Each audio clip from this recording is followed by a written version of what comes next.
Hola a todos. Bueno, el día de hoy nosotros venimos a hablar sobre la NIA 520, que son los procedimientos analíticos sustantivos. Para esto vamos a tener en cuenta varios puntos. El primero de ellos es el alcance de la NIA. ¿En qué consiste? Dice que los auditores deberán realizar procedimientos tanto analíticos como sustantivos en una fecha cercana a la finalización de la auditoría. Esto con el fin de dar una conclusión global de los estados financieros de manera efectiva y asertiva.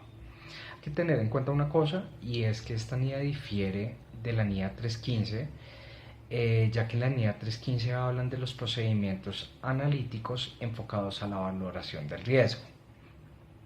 En segunda instancia, tenemos la definición de qué es un procedimiento analítico.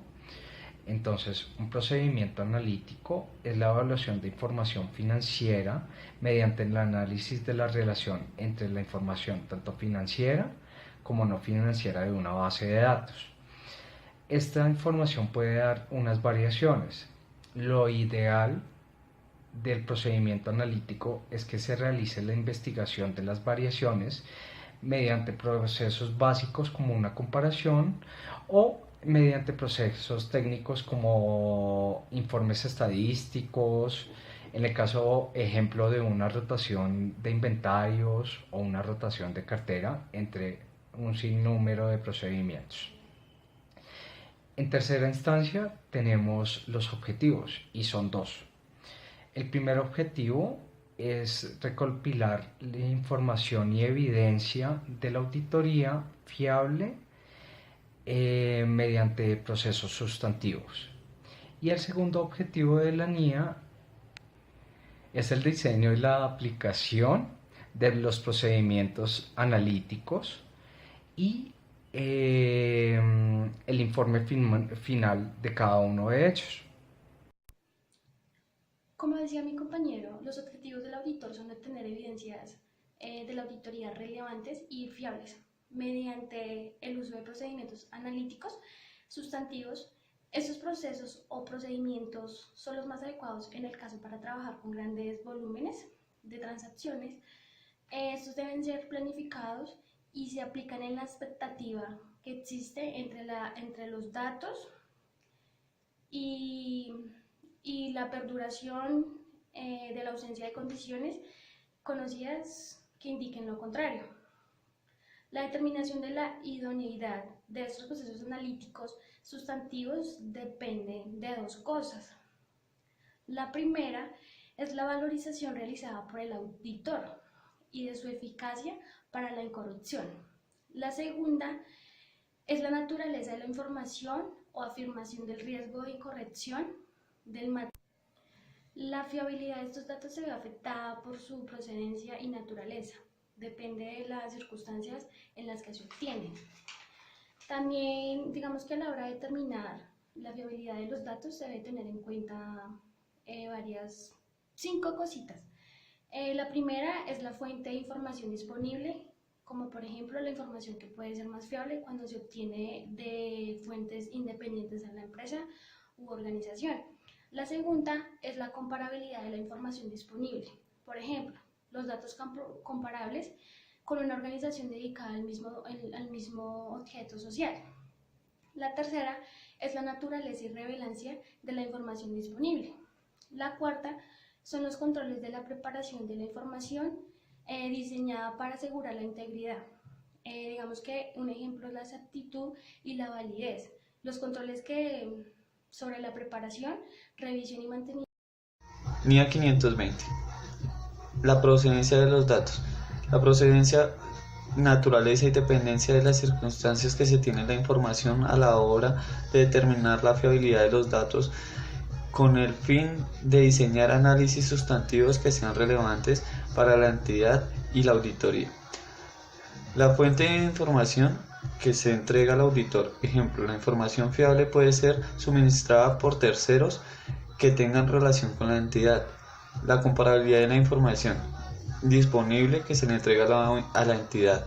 Ejemplo, es posible que se evalúe el mercado y que sea necesario comparar las entidades que producen y venden el mismo producto que la compañía que se va a auditar.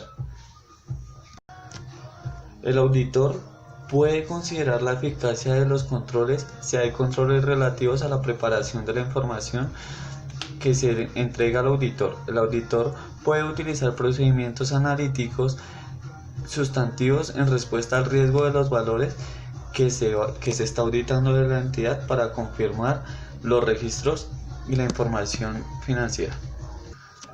Las cuestiones relevantes, independientemente de que el auditor aplique procedimientos analíticos sustantivos sobre los estados financieros de cierre o a una fecha determinada. La evaluación para determinar si las expectativas es suficientemente precisa.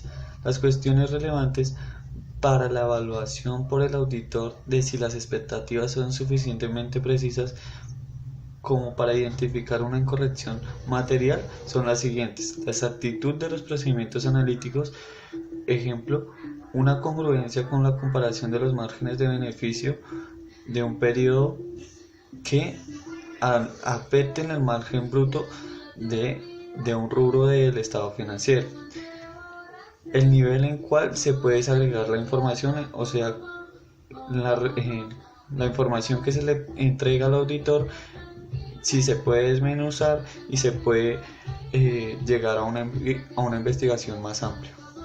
La disponibilidad de la información, la determinación por el auditor de la diferencia con respecto a lo esperado que se puede aceptar sin que sea necesaria una investigación más detallada influye en la importancia relativa de la incongruencia con el grado de seguridad y confiabilidad de la información.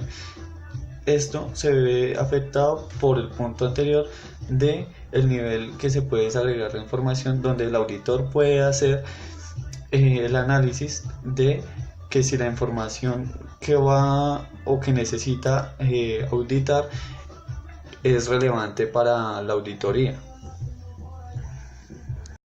Los analíticos que facilitan una conclusión global.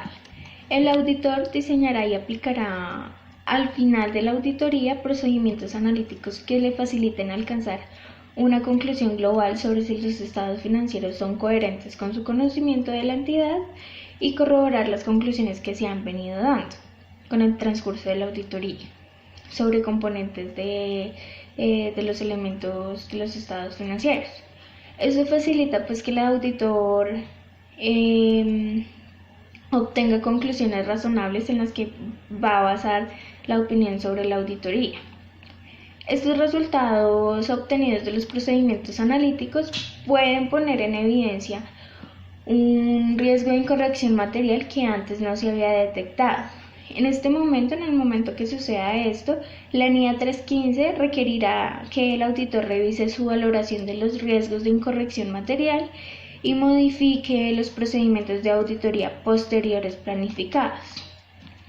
Es decir, la planificación de los procedimientos que ya tienen deben ser modificados conforme a este nuevo hallazgo de riesgo. Los procedimientos analíticos que se apliquen pueden ser similares a los que posteriormente se utilizarán como procedimientos de valoración de riesgo. En cuanto a la investigación de los resultados de los procedimientos analíticos, el auditor debe investigar si existen fluctuaciones o relaciones que son inconsistentes con la información relevante o de hallarse diferencias en los montos esperados. Debe investigar con la administración y aplicar los procedimientos de auditoría necesarios según sea el caso. Es decir, la indagación ante la dirección y la obtención de evidencia de auditoría es relevante en cuanto a la relación con las respuestas de la dirección, donde se pueden obtener mediante la evaluación de dichas respuestas, teniendo en cuenta el conocimiento que el auditor tiene de la entidad y de su entorno, y tomar así como otra evidencia de auditoría obtenida en el transcurso de esta. La aplicación de otros procedimientos según sea necesario en función de las circunstancias que se vayan dando pueden surgir cuando, por ejemplo, la dirección no es capaz de proporcionar una explicación con la evidencia de auditoría que ya se ha obtenido con relación a las respuestas de la dirección y que éstas no sean adecuadas.